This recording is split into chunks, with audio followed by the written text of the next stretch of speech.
ভাবি সালামালাইকুম। ওয়ালাইকুম আসসালাম। সজীব না? হ্যাঁ, কেমন আছেন আপনি? চিন্তা মাসা যাক ভালো। হ্যাঁ, ভালো আছি। তুমি কেমন আছো? এই তো কই যান? আমি একটু কাজে বের হচ্ছিলাম। কাজে বেরিয়েছিলাম, আমি তো আসলামই মাত্র। আপনি চলে যেতেছেন, ব্যাপারটা কিরকম না? হ্যাঁ, আমিও একটা ইম্পোর্টেন্ট কাজে যাচ্ছিলাম আর ঠিক তখনই তুমি আমার সামনে এসে দাঁড়াই। ব্যাপারটা কেমন না সজীব?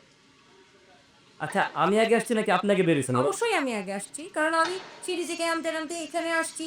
এসে এখন গাড়িতে উঠবো ঠিক তখনই তুমি আমার সামনে আসছো। হ্যাঁ, হ্যাঁ। তাইলে তো ওই হিসাবে আপনাকে আবার বাসায় ফেরত নিতে অযৌক্তিক একটা ব্যাপার হয়ে যায়। তা তুমি হুট করে কোনো খোঁজ খবর না দিয়ে চলে আসলা যে?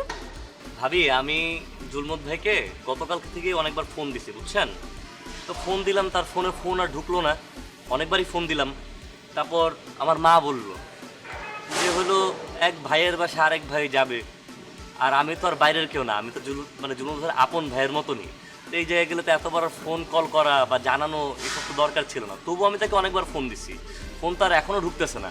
ভাবি জুলমত ভাই কি দেশের বাইরে গেছে? না সজীব, তোমার ভাই দেশের বাইরে যায়নি। তোমার ভাইকে অ্যারেস্ট করা হয়েছে, সে এখন জেলে। অ্যারেস্ট করছে? হ্যাঁ, অ্যারেস্ট হয়েছে। আমি এখন যাচ্ছি, উকিলের সাথে কথা বলবো। আচ্ছা ভাবি, আপনি তাহলে যান। তাহলে চাবিটা আমাকে দিয়ে যান বাসার।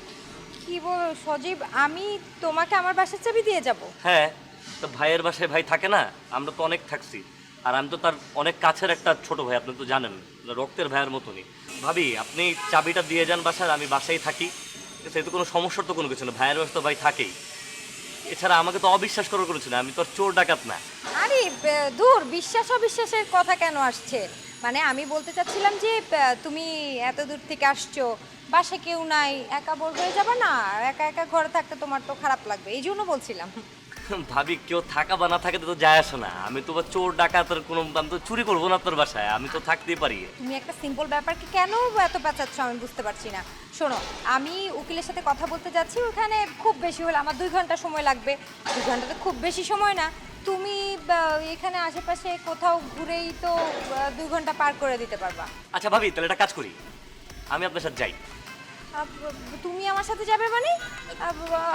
না না ভাই, সমস্যা আছে। ভাবি কি সমস্যা? তোর ভাবির সাথে যাইতে পারে না, এটা স্বাভাবিক একটা ব্যাপার। আরে ভাই, এখানে বিশ্বাস অবিশ্বাসে কিছু না। দেখো, তোমার ভাই এখন জেলে, এখন খালি ঘরে যদি তুমি গিয়ে উঠো, অ্যাপার্টমেন্টে তো আরও লোকজন আছে তাই না? তারা তো ব্যাপারটাকে আসলে এত ভালো চোখে দেখবেন না।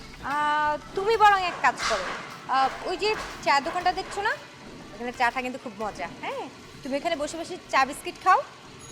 চা বিস্কিট খেতে খেতে দেখবা 2 ঘন্টা পার হয়ে যাবে, ততক্ষণ আমি চলে আসবো কাজ ছেড়ে। আসলে ভাবি আমি বুঝতে পারছি বুঝছেন, আপনি যে আমাকে নিবেন না, এটার জন্য আপনি একটার পর একটা তাল বাহানা করতেছেন। আমি যাই বলতেছি আপনার কোনো কথাই ভালো লাগতেছে না। তার সমস্যা নাই, আপনি যান তাইলে। কিন্তু আমি তো রাস্তাঘাট থাকতে পারবো না, আপনাদের বাসার ছাদ তো মনে হয় খোলা আছে, আমি সেখানে গিয়ে বসি। আচ্ছা, ঠিক আছে, তাহলে তোমার যেখানে বসে তুমি সেখানে থাকতে পারো, কোনো সমস্যা নেই। আমি তাহলে যাই, চলো। সরো। ভাবি আমি ছাদে গেলাম তাইলে। ভাবি তাড়াতাড়ি আইসেন। ভাবি শাড়িটা শাড়িটা ভিজে যাবে, মরে যাবেন। ভাবি তাড়াতাড়ি আইসেন ভাবি।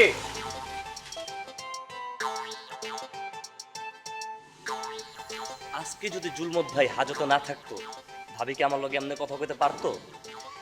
এই বউদের সমস্যাই এটা, ঘরের চাবি যখন হাতে পায় নিজের মনে করে মহারানী।